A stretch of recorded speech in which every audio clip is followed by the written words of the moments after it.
One thing I absolutely love about Sonic is that there are so many passionate fans of the series who create their own projects with the characters. And of course, that includes Sonic fan games. Over the years, we have gotten countless Sonic fan games, both 2D and 3D, from passionate fans of the series. So I asked you guys in a community post to give me some of your favorite fan games. And since it's been over 2 years since I made my original Sonic fan games video, let's talk about 10 more of your favorite Sonic fan games.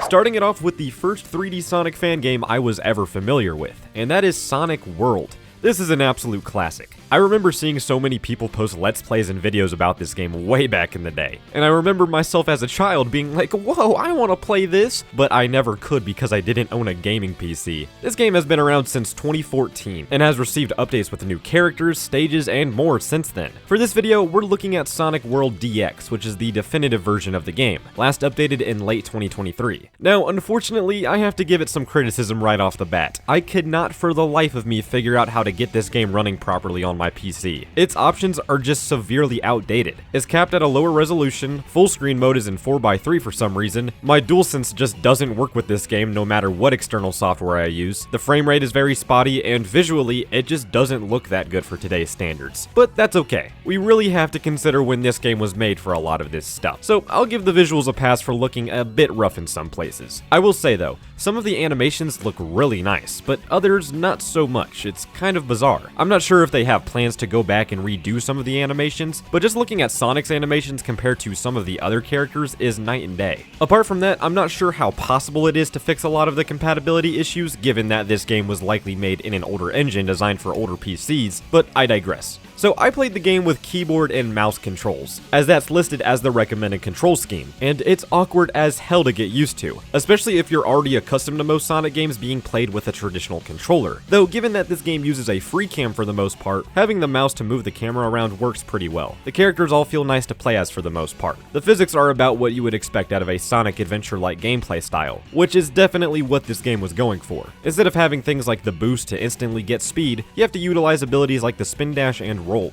Well, you can unlock the boost in this game, but by default, you just have the spin dash. The main highlight of this game, and arguably why it's so popular to this day, is its content. There's so much. We have tons of characters with different abilities and gameplay, a multitude of different stages with varying types of level designs and locations, as well as a plethora of extra modes and other content to keep you busy for a while. With all of this content, it kind of feels like a celebration of Sonic's history, especially with how many characters from throughout different parts of Sonic's history are included here. That and the representation of multiple Sonic games through the game's courses. I mean, hell, there's Sonic Lost World representation in this game. Automatically gets a few more points just for that. But no matter what Sonic game you like the most, this game will likely have a level from that game. But let's talk a bit about these playable characters. A lot of them are locked when starting the game, so I really only had the chance to play as Sonic, Tails, Knuckles, Amy, and Cream. And I think it's safe to say that, yeah, it's just Sonic and friends as you would normally expect them, but with a few extra abilities. Sonic has things like the homing attack, the lightspeed dash, and bounce, among other things. Knuckles can climb, punch, glide, and even drill dive. And Tails can fly, as well as do a cool little spin attack and a cannon shot to attack enemies. It's pretty cool stuff. One change I would make is that having a homing attack for every character, not just Sonic, is a necessity in a game like this. I understand that this game is trying to go for an adventure style, but when using characters in a 3D linear level, I think having something like the homing attack is necessary for it to not feel completely awkward.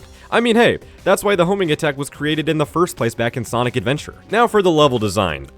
It's actually pretty complicated to talk about. It's not that consistent in the slightest. For some levels, the level design is very similar to their official counterparts, like with Kingdom Valley for example. But then we have level design that's completely different from any official counterpart, like with Chemical Plant. But then we also have the original levels, which have their own level designs, with some of them being linear and more streamlined, and some of them being more open and exploration based. It's all over the place. What I can say though is that it's all pretty fun. There are a couple of stages that feature more puzzle-oriented gimmicks, which I could go without honestly, but overall, it's pretty solid. And I do really like how there are original stages mixed with older stages. It kind of gives it a Sonic Mania vibe. But outside of all of that, there's also some extra modes to mess around in, like the Island, which is this open hub world where you can just dick around and do whatever. This is where you can also find the museum, and you can even fly around in the tornado. To me, this area seems like a good place to test out certain characters and their abilities. Also, there's the Chow Garden, which has just as many, if not more features than the official Chow Gardens. And to top it all off, you have have the team modes, where you can play a level with up to 3 characters at the same time and swap between them, just like Sonic Heroes. It's definitely a cool feature because the level design isn't focused on one character, so you can explore other parts of the levels that would only be accessible by a certain character. But this way, you don't have to replay the level as said character. But that's really only scratching the surface of what this game has to offer. When you put the technical issues and controls aside, this game is very impressive, especially for its time. And it's so insanely cool to me how it's still being updated to this day with new content. And I can't wait to see what else is in store.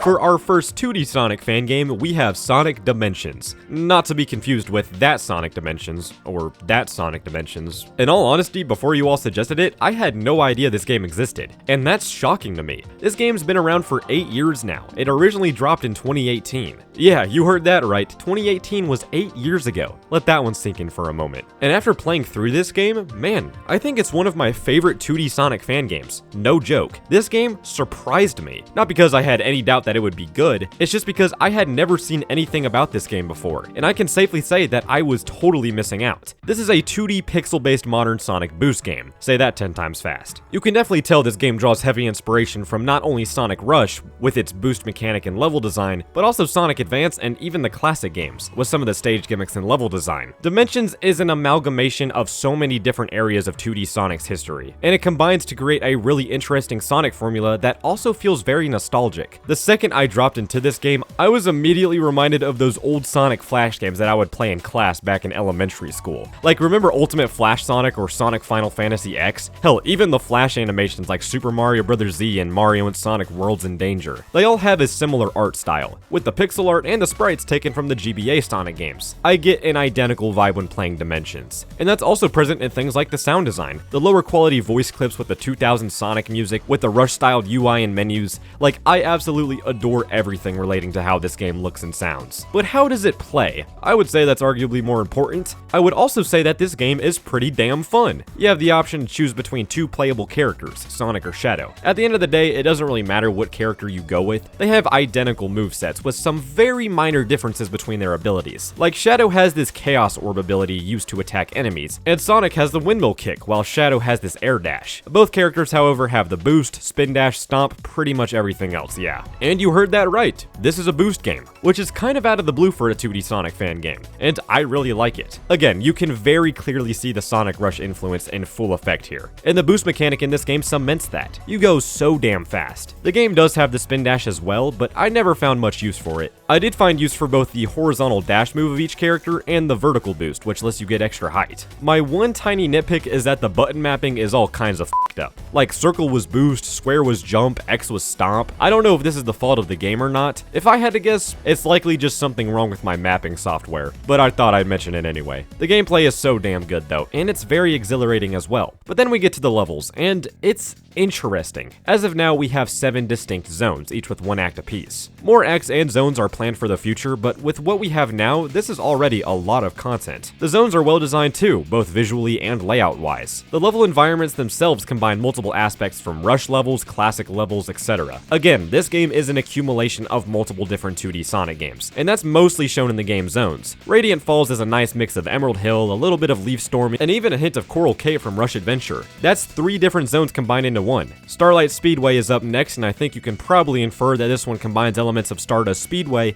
and Starlight Zone. Later, we move on to levels like Misty Ruin, which takes heavy inspiration from Sonic 3D Blast of all games. So I guess things aren't exclusively 2D Sonic inspired here. And yeah, that's definitely true, because the next zone is Cool Edge from Sonic Unleashed. But this Cool Edge is a lot more similar to Ice Cap from Sonic 3. Okay, one more. I gotta talk about Cosmic Tempest. This is my favorite zone in the game visually. I absolutely love the night sky backdrop and how at the very end you get to the Death Egg. It's really cool stuff. But let's talk about the level design itself. So with Dimensions being a boost game, the level design is a lot more reaction time focused than it is platforming focused, which I really dig. I think when Sonic games focus more on reaction time rather than platforming, I tend to like them better. That's why I still hold the opinion that Sonic Unleashed day stages are the best in the series, but I digress. Dimensions level design is pretty good for the most part. You have plenty of opportunities to mess around with your moveset, and combining different moves at certain points can help you traverse the level design faster. I will say that there are a lot of moments in this level design where you're just kind of holding down boost without any other player input. Those sections just last a bit too long for my liking. I also think that some of the levels are a bit too short. This could just be because we're missing the second acts of each zone, so this feeling might be alleviated when those other acts are eventually added to the game. Each zone also introduces a unique stage gimmick that mixes things up every now and again. We have things like this hang glider, these clouds, this jump spring pulley thing. Just little things like that go a pretty long way to add some variety to the level design. And there is some incentive to explore as well. Not only does exploring the level design help you optimize your time, but it also allows you to collect the 5 red star rings in each level. So that also adds some replay value. You're also heavily encouraged to get S ranks on every stage, since that's what gives you Chaos Emeralds.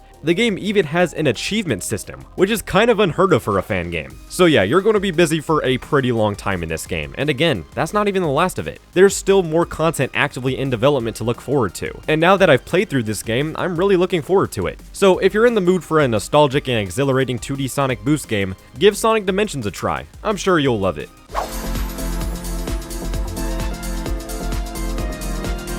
Next up, we have one of the newest Sonic fan games that recently hit the scene, and also one that I had the honor of playtesting, and that is Sonic Daybreak. This game aims to take modern 3D Sonic in a completely new direction, implementing more momentum-based platforming and more open level design, as opposed to what we're used to seeing out of 3D Sonic, which is linear level design with the boost formula. I want to preface this review by saying that this game is in active development, so there's a good chance that the build showcased in this video will be outdated by the time you watch it, especially with it already being confirmed that the next build of the game will be making tons of changes. But I still wanted to talk about the current build of the game anyway, because it's so much fun.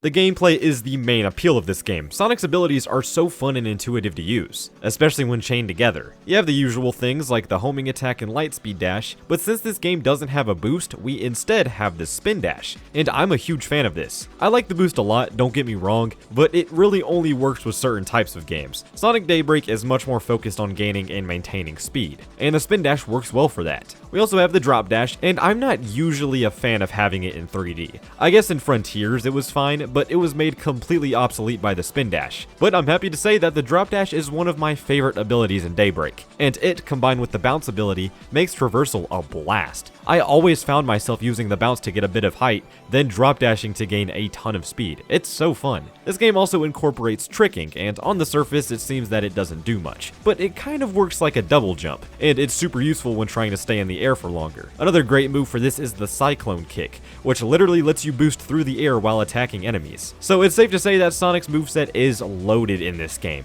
But does the level design utilize it well?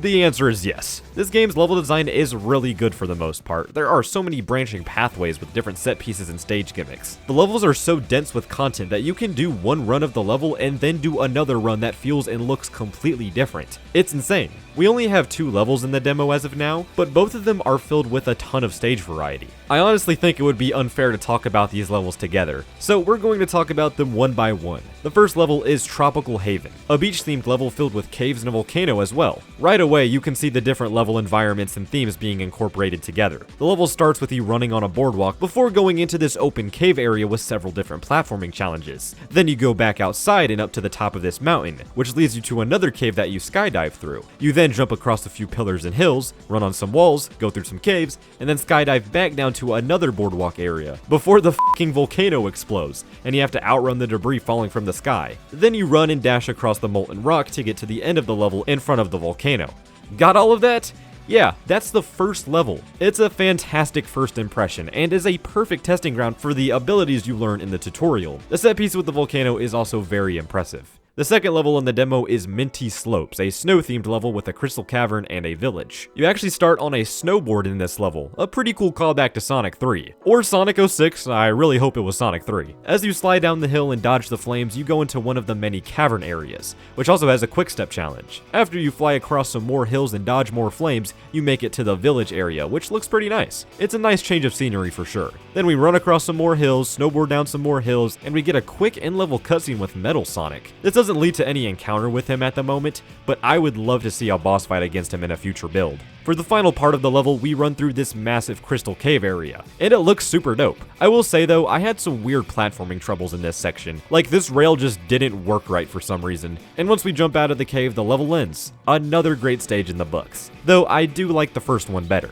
Presentation-wise, the game is very nice looking. Sonic's model and animations are super expressive and full of life. I also appreciate the little references thrown in some of the animations as well. I also want to take a second to appreciate some of the little things, like the UI design. It's super well made and kind of reminds me of games like Heroes or Adventure 2. The game's original soundtrack perfectly fits the level environments as well. Minty Slopes is my personal favorite stage track of the two. Oh, and I didn't even mention that this game has original voice acting for Sonic, and from the little voice clips we have as of now, he sounds really good. I would love to see fully voiced cutscenes in this game, if that's something that's planned. But yeah, they really went all out for this one demo. Sonic Daybreak is shaping up to be one of my favorite 3D Sonic fan games. Not only are the levels well designed and the visuals are nice, but the game is just fun to play. Even though there are only 2 levels as of now, I'm constantly finding myself replaying them to explore the different pathways. And I'm motivated to do so because Sonic's moveset is just so fun to mess around with and master. So yeah, definitely give this game a look if you haven't yet. You won't regret it.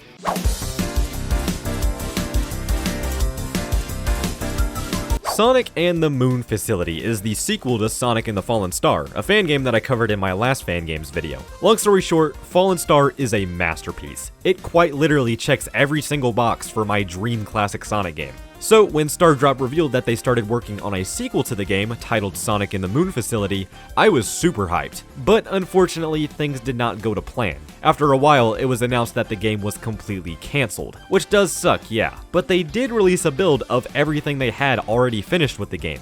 And my god, you can't even tell it's unfinished most of the time. We have a full campaign with Sonic with 8 completed zones, but there are some things that are clearly missing. There's only 1 cutscene in the game, a handful of the levels are missing boss fights, especially near the end of the game, there are only 2 playable special stages, the collectibles don't really do anything, and the other character campaigns are pretty non-functional. And of course, we have a handful of bugs and other inconsistencies on top of that as well. With all of that in mind, I'm not going to be that critical of the game, that would just be unfair.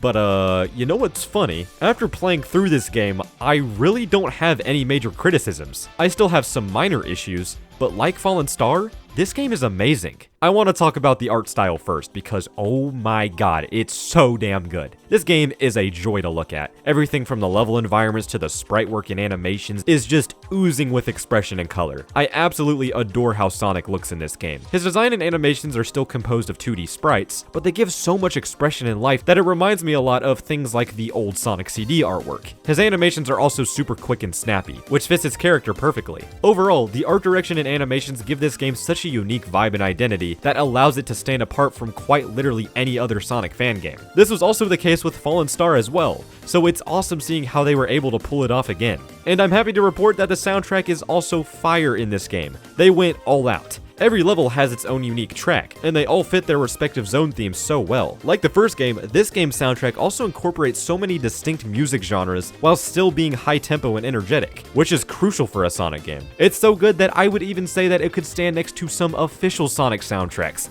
I'm not even kidding. But then we have the gameplay, and yeah, it's fucking great. A lot of it is similar to Fallen Star, where we have things like the peel out, spin dash, and the drop dash. Throughout my playthrough, I was constantly using the drop dash. Every time I was about to make even the slightest of landings, you best believe I was holding down that A button, because the drop dash in this game is so satisfying to pull off, and chain with your other abilities. Oddly enough, I didn't really find myself using the spin dash that much, which kind of makes sense when you consider that the drop dash and the peel out combined kind of make up for what you would need to use the spin dash for, but it is still there if you want to use it. Sonic generally feels great to control as well, which makes his moveset just that much better to play with. There's also some new elemental shields to play around with, so that's nice for some added gameplay variety. The level design greatly complements Sonic's gameplay as well, and to my surprise, it's actually pretty different from what it was in Fallen Star. I actually really liked Fallen Star's level design. It was a bit on rails and it had a lot of just go fast moments, but I really liked that about the game. Moon Facility takes a different approach, and this time around, the level design has a nice balance of platforming and speed-based sections. I think I would compare Fallen Star's level design to Sonic 2 and Moon Facility's level design to Sonic Mania. At least I think that's a good comparison. Honestly, I'm kind of mixed on the change. I still had a lot of fun running through these levels, don't get me wrong, but there was just something about Fallen Star's level design philosophy that I just liked more. I know that's probably a hot take, but hey, again, Moon Facility's levels are still really good. And that's also reflected in the level environments. They're all super lively and breathtaking, and showcase the art style so effectively. My one nitpick is that a lot of them kind of blend together and look the same. This might honestly be intentional, and again, it's just a nitpick. Every level in this game still looks beautiful. But then we get to the bosses, and this is probably my least favorite part of the game. Now, I want to preface this by stating, again, that this game was released in an unfinished state, so I understand that a lot of changes might have been planned for these bosses, but the issues I have with them are the same issues I have with Fallen Star's bosses. They're just too damn easy. At least a lot of them are. There were some that had attack patterns that were difficult to dodge, but most of them are over in like 30 seconds tops. At least they look cool though.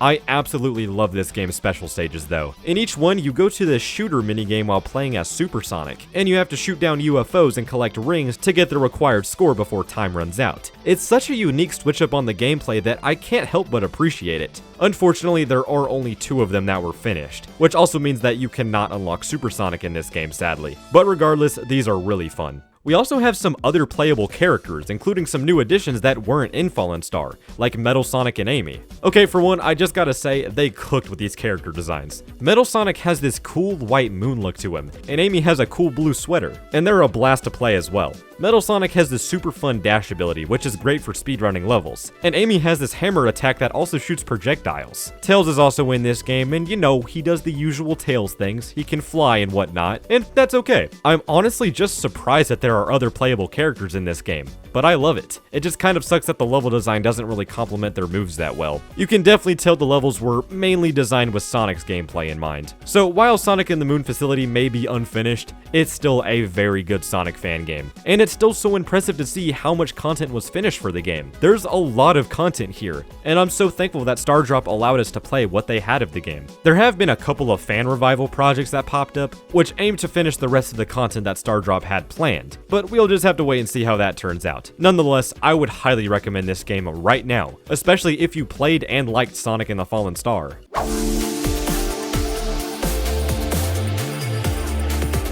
Sonic Horizons. Oh boy. So I covered this game in my last Sonic Fan Games video, and I was very critical to say the least. The game's premise was really cool. Basically, it was Sonic Frontiers reimagined but with completely different gameplay that focused on momentum and speed, rather than just boosting. The demo had things like an open world to explore with different collectibles, a cyberspace equivalent with more exploration-focused level design, as well as custom voice acting and cutscenes. It was a very ambitious project for its first demo, and it showed. There were a ton of technical issues with things like soft locking, performance, memory leak, and Sonic just clipping through walls. It was very unfinished. So here we are a few years later, and the entire game has been overhauled. This new demo is completely different from the last one, and my god, it's so damn good. I am very impressed with how much has improved. As of now, the demo only consists of a couple of cyberspace-esque levels, but that's more than enough to showcase the improvements. For one, we have the presentation. This was actually something the previous demo did quite well if you ask me.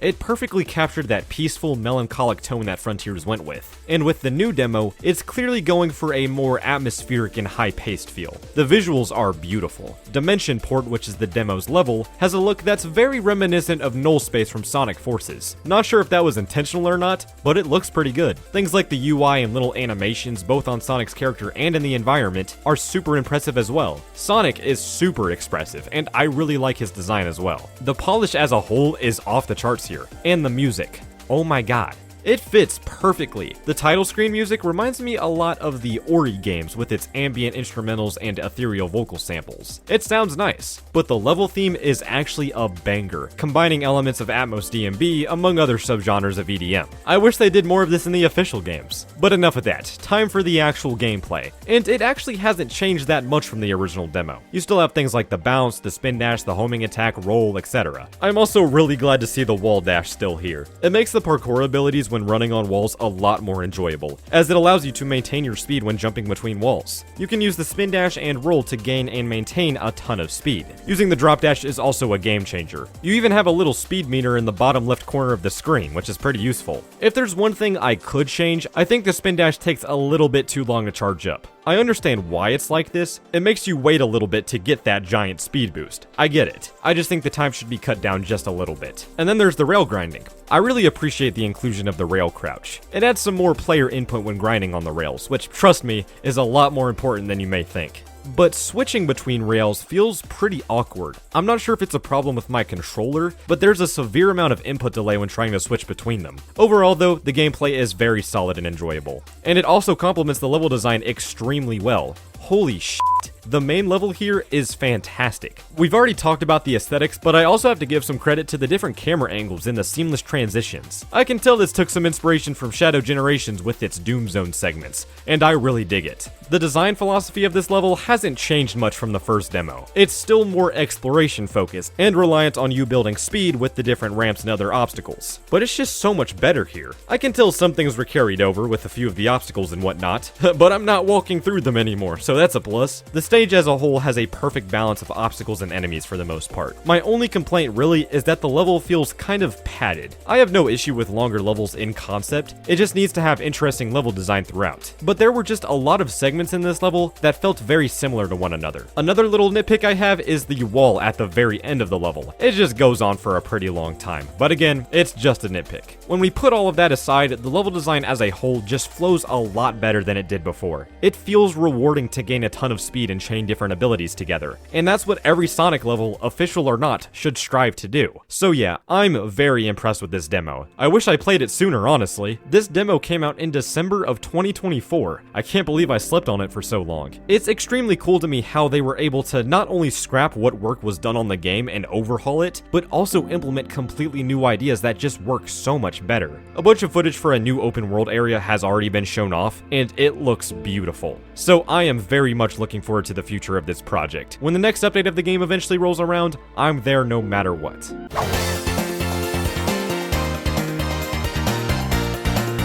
So, before diving too deep into this one, we need a brief history lesson. You guys know how much I love talking about scrapped and unused content in Sonic games, but I never talked about the pre-release of Sonic 1, the game that started it all. And like many other Sonic games that succeeded it, Sonic 1 was a significantly different game before its release. We have things like Sonic's design, where at one point he was supposed to be this rabbit named Max instead of a hedgehog. Eggman was also considered to be the game's main character, with a much more funny looking design. There were also several design differences with multiple levels in the game. Marble Zone was supposed to have these UFOs, as shown in one of the game's prototypes. There was this scrapped metallic stage that had a golden landscape, which actually went on to be used in Sonic Superstars' Golden Capital Zone. And of course, how could we forget about the famous 1990 Tokyo Toy Show demo of the game, that is now presumably lost to time. This demo featured a completely different version of Green Hill Zone, different sprites, among other things. I could honestly make a whole video about Sonic 1's pre-release. There's so damn much to unpack here. But how does this relate to Sonic Overture? This game is a 2D classic Sonic game that is a prequel to Sonic 1, and aims to emulate how a Sega Saturn classic Sonic game would look, as the Sega Saturn was infamously known for not having a mainline Sonic game after the cancellation of Sonic Extreme. Overture is filled to the brim with different Sega Saturn-like imagery and memorabilia. The game has these hand-drawn loading screens and even a Sega Saturn startup screen. The sprite work is also much more detailed than the Genesis games, which would be the case for a 32-bit classic Sonic game on the Sega Saturn. So they absolutely nailed it in that department. This game also incorporates so many elements from Sonic 1's pre-release. We have the first zone, Sunrise Gate, looking like an identical replica of the Tokyo Toy Show version of Green Hill Zone. In the second act of the zone, we have the Metallic Zone imagery implemented from the concept artwork. The second zone, Granite Zone, is set in a volcanic castle-like aesthetic, definitely mirroring Marble Zone, and you can see the UFOs as well. And on top of all of that, we have cute little callbacks to some of those old character designs. They included scrapped enemy designs, Max the Rabbit is an actual character in this game and acts as one of the villains, and Eggman can even be seen with his old outfit. All of this is also complemented so well by this game's art style. My friend Shal of 10 made a whole video about this if you want to check it out, but Sonic and actually Sega in the 90s had this unique surrealism with the art direction of nearly every game. It's especially present in the late 90s with games like Sonic Adventure, Sonic Shuffle, Nights into Dreams even. They all had this nostalgic, dreamy look to them, and it hit like crack. track. Overture implements that same feel nearly to perfection. Both zones currently playable feel like real places, but they also feel like something straight out of a dream. The contrast and color palettes used, combined with the set pieces and environments, works perfectly for a hypothetical Sega Saturn Sonic game. And this is also emulated in the game's soundtrack and sound design, and even the animations. The Bit Crush sound effects with the expressive cartoony animations, which also include some 3D illusion, just add to the immersion of this being a Sega Saturn game.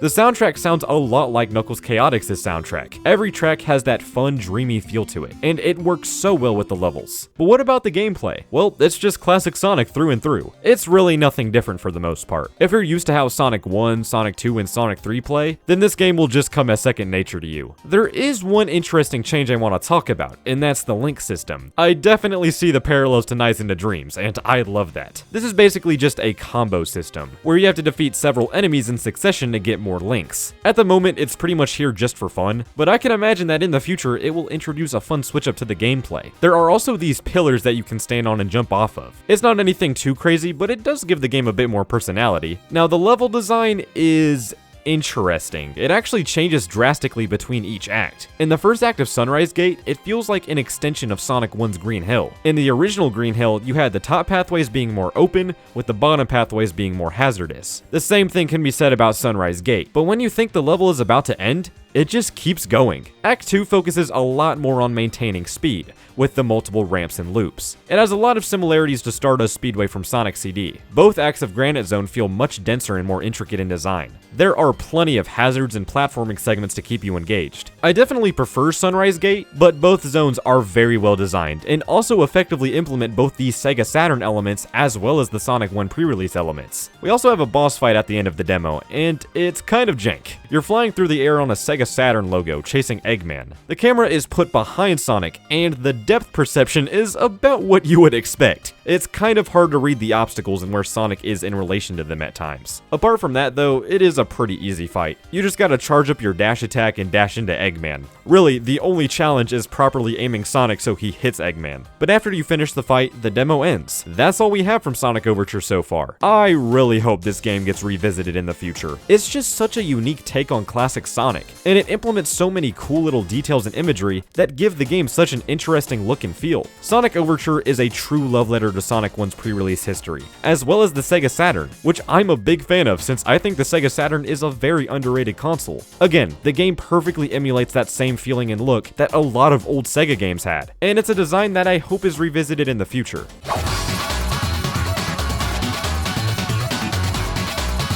I love Sonic Rush. It's one of my favorite 2D Sonic games of all time, and a lot of you suggested that I take a look at Sonic Rush 3D, a fan-made reimagining of the game that translates Rush into a 3D setting. The concept alone is awesome, and it's something that we haven't really seen done before. Translating a fully 2D game into a 3D game is a very interesting idea, and again, I love Sonic Rush, so I cannot wait to try out Rush 3D. And if I'm being totally honest with you, I'm really not a fan. After playing through the currently available demo of the game, I thought it was decently fun, but it has a few issues that I want to go over. I'll give credit where it's due though. I love how this game looks in a 3D setting. Seeing the Rush models and the Rush environments in 3D is very charming. I've always liked the 3D elements of the original Rush, so seeing them fully realized here is very nice to see. The little animations, the menus, the UI, and everything like that effectively add to that signature Rush vibe that I think a lot of us are fans of. Hell, the second you boot the game up, you get this custom artwork of Sonic and Blaze, and this awesome looking highly animated menu. The game is booming with personality, but that's unfortunately where the positives end for the most part. When it comes to the controls and gameplay, I just don't like it. So this is a boost game just like the original Rush, but of course, unlike the original, it's a 3D boost game. Now, when I play a boost game, I immediately think of how the game controls. Sonic Unleashed is my favorite boost game, but that game has super tanky and awkward control, especially when platforming. But the level design makes up for it because it's mostly linear and reaction time focused. On the contrary, there are games like Sonic Colors that have less stiff control, but the level design is more platforming focused. My issue with Rush 3D is that it's heavily platforming focused, and the general movement is very stiff. It is a bitch to make sharp turns without using the drift, and even then, the control is still very tanky and heavy feeling, especially when boosting. There are things about the gameplay I do like though. They implemented a trick system that fills your boost gauge, and they also implemented the jump boost and humming top as well. So when it comes to Sonic's base abilities, pretty much everything is here, but it is very jank. Like, I rarely ever use the humming top, because you kind of lose control of it once you activate it. And that worked in 2D because you only have right and left to worry about. But now you have an infinite number of directions to worry about, so having it locked in one place is just not good. But then there's the level design. We only have one level in the current demo, and that is Leaf Storm. I do think this level does a decent job at capturing the Leaf Storm set pieces from the original Rush. You run through a forest, you climb up trees, and at the end you run from the giant death ball. All of that is here. The level design also has plenty of variety. You have 3D sections, 2D sections, mid-level cutscenes even. This level does a good job at keeping you engaged. My main issue comes with the level design and how it doesn't complement Sonic's gameplay that well. A lot of the areas in this level are designed to be pretty open, with slower platforming segments. And this wouldn't necessarily be an issue if the control weren't so stiff. It is pretty uncomfortable to platform in this game. Having the homing attack does help a lot though, since if it's not locked onto an enemy, you get a slight dash forward, which does help with correction if you miss a platform. I also found myself having to conserve my boost a lot. Like, if you're in a longer stretch, I would recommend just not boosting at all. I found my boost gauge constantly being depleted, which makes it nearly impossible to complete some of the stage segments, like this one where you're running on the wall. This is a very stark contrast to Sonic Rush, where you were pretty much boosting constantly, which some may be against, but personally, I thought that made the game pretty fun. Rush had you focus more on reaction time and constantly going at top speed, while Rush 3D has a lot of moments where you slow down and have to strategically conserve your boost. Both games have pretty different design philosophies, and I'm just not a huge fan of how Rush 3D handles things. I also ran into a few bugs, but you know, this game is still in active development, so I won't be too critical there. But yeah, overall, Sonic Rush 3D is clearly made by people who love the Rush games, and you can definitely see the passion. But Rush 3D also takes away some of the aspects that made the original Rush so fun to me, and that affects both the level design and the core gameplay formula. For future releases, I hope that they fix some of the issues with the controls and Sonic's weight. But if you want to play Sonic Rush 3D, definitely go for it. Just don't expect it to be just Sonic Rush but translated into 3D. This is more of its own game with its own design, just with Rush branding, if that makes any sense, which is perfectly okay. It's just not my thing, unfortunately, and I did not really enjoy playing through this one that much. I'm still looking forward to seeing what's next though, like there's only one level so far and Blaze isn't playable yet, so there's still more to come.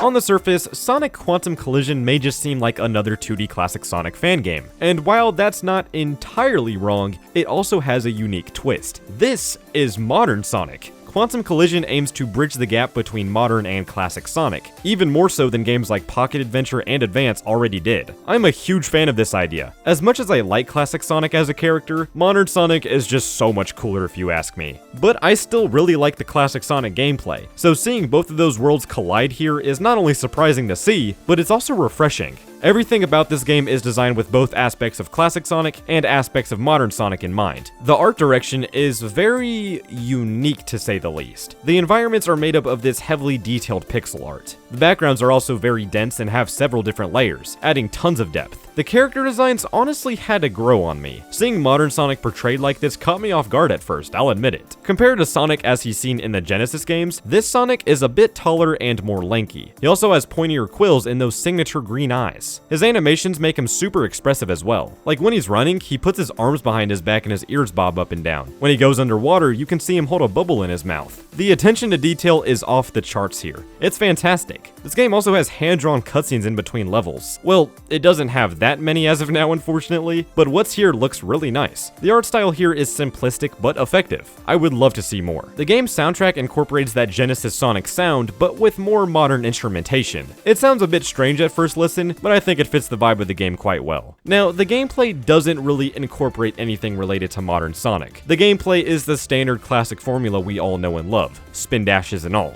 The game also has the drop dash, and you can probably tell by now that I am a huge fan of the drop dash. Gaining speed and maintaining your momentum is not that difficult in this game. You can fly over chunks of the levels with ease. Part of this is likely due to having the drop dash, and hey, I'm not complaining. However, this game has one major gameplay issue, and I'm pretty sure it's a technical glitch. So when playing the game for the first time, I immediately noticed that things felt slower than usual. Like, Sonic's physics felt very floaty yet weighty at the same time, and that was abnormal for a classic Sonic game. Well, I turned on an FPS counter and I noticed that instead of 60 FPS, the game was capped at a weird 43 FPS, and I highly doubt this is intentional. I looked around in the game and I couldn't find anywhere to change the frame rate cap, and I briefly looked online and didn't see anybody else having this issue. So I'm not sure if this is just a me problem or what. Regardless, I'm not going to give this game too much criticism for that because it's either just a minor mistake or there's something wrong with my setup. Who knows? Despite this, the gameplay is still really fun. It's just more classic Sonic. But unlike a lot of other 2D Sonic games, you don't get right into the action in this game. You actually get dropped into this hub world, which has you playing in a top-down perspective. You have all of your usual abilities here, including the drop dash, but unfortunately there's not much here at the moment. You just have an entrance to the only currently available zone in the game. This is a really cool idea though, and I can imagine that in future updates, more content will be added to this area. As for the level design, it's actually pretty basic for the most part, and that's not a bad thing. It's just that nothing really stood out to me, except for the occasional stage gimmick. In one act, we have these rails you can grind on. It's just little things like that. But the level design is not bad at all. Just don't go in expecting anything too crazy. At the end of each act, we have a boss fight, and this is definitely the lowest point of the game for me. In the first act, we go up against this lizard robot, and he shoots his tongue at you, so you have to move out of the way and attack his weak point. The second fight has you going up against Eggman, and I really like how he's designed here. They gave him the same treatment that they gave Sonic. His design is a mix of his classic look and his modern look, but the fight itself is pretty bad. He just moves from left to right and spills poison that you have to dodge. Both bosses have extremely predictable attacks, and they don't change things up that much to keep things interesting throughout the fights. The game also has special stages for you to collect the Chaos Emeralds, and these are actually super unique and fun. They combine aspects of Blue Sphere from Sonic 3, as well as the half-pipe stages from Sonic 2. So the objective here is to collect the blue spheres while avoiding the red ones. You have to collect enough blue spheres to get enough speed to catch up to the Chaos Emerald. In that sense, it also has a hint of Sonic Mania special stages as well. Again though, these are really fun. But yeah guys, that's Sonic Quantum Collision. Again, this is a very unique take on classic Sonic, and I absolutely adore the inclusion of modern Sonic elements. Like many other games we've talked about, this game is not anywhere near completion. As of now, we have both Tails and Knuckles planned as playable characters. The game is also getting a pretty large visual overhaul, implementing a cool perspective that involves 3D models as well as 2D sprites. But yeah, I'd recommend checking this game out. I had a lot of fun with it.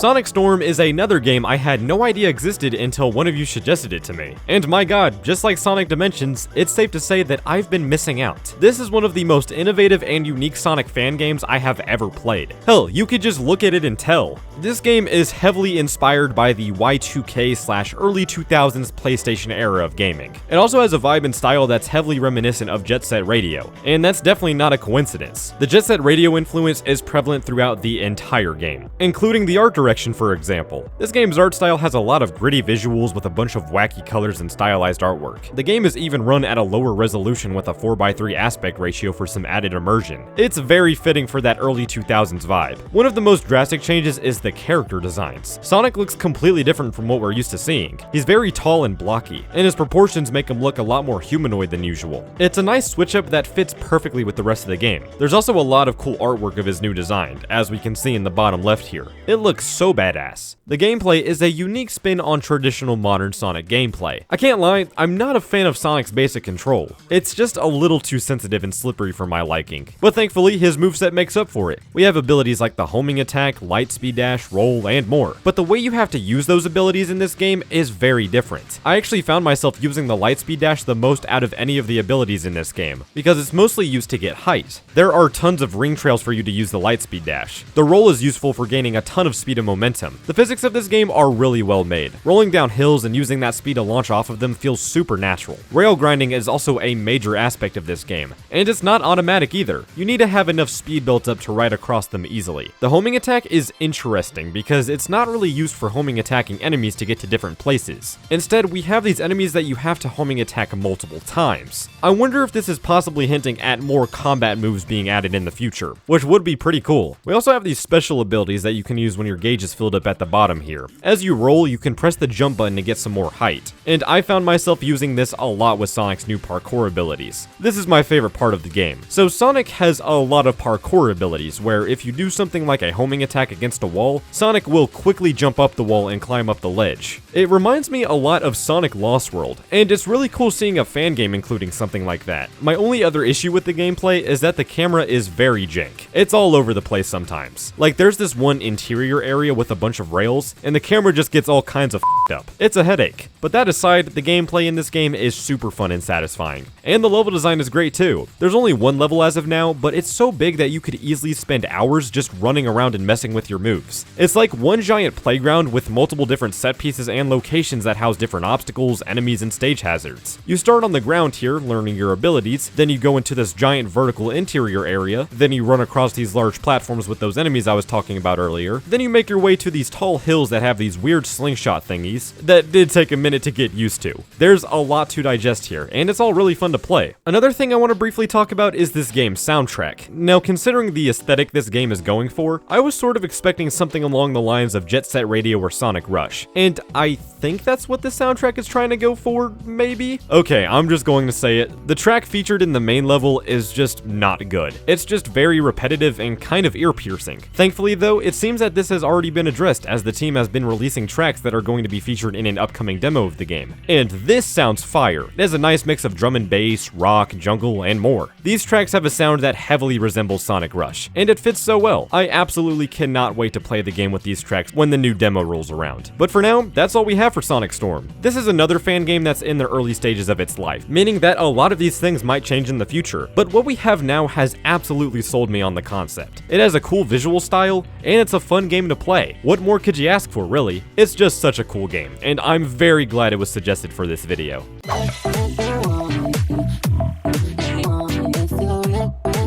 Last but certainly not least, we have Sonic Momentum. Yeah, we're ending this video on an absolute banger. Since it first dropped, Sonic Momentum has been one of my favorite Sonic fan games, and that's mainly due to its outstanding controls and gameplay. The premise of this game is simple. It's a 2D modern Sonic game, but it's heavily based on gaining momentum. Well, yeah, no shit.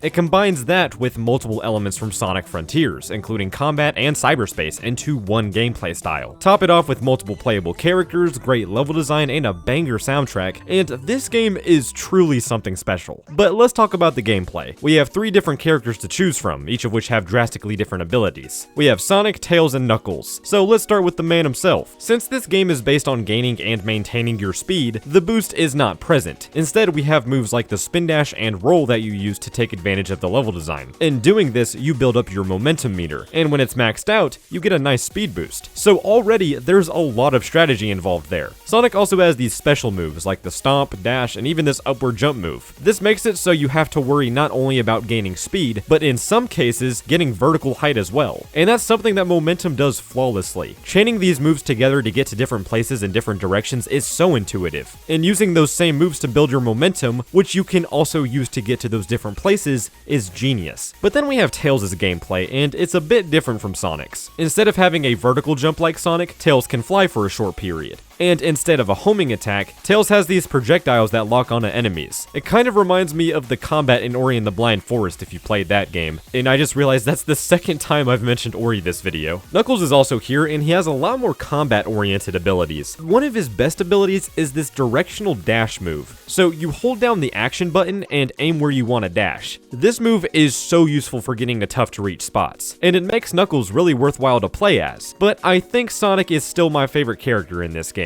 The other characters are fine, but there's just something about Sonic's moveset that simply clicks. And I guess this is a good time to talk about the game's combat. There's a significant combat system in this game, but it's not very complicated. So in many of the levels, you have these enemy sections, and a lot of these enemies have multiple hit points. So what you have to do is build up your combo meter by pulling off different moves. My favorite combo by far is using Sonic's jump dash to get the enemy in the air and then stomping the enemy into the ground. Not only is it super satisfying, but it's also a very nice change of pace in the level design. You're not constantly worried about going fast. You also have to build up your score, and the ranking system uses that perfectly. It's super cool in this game. You have a separate rank for your time and your rings, and these two rankings combine to give you an overall rank, which is in the form of an emblem. So you really have to strategize your route so you get enough rings as well as maintain a good time. It's awesome, but the level design itself is really good. It has a nice amount of variety, incorporating different stage gimmicks like rails and various stage hazards, but there's just something about it that seems a little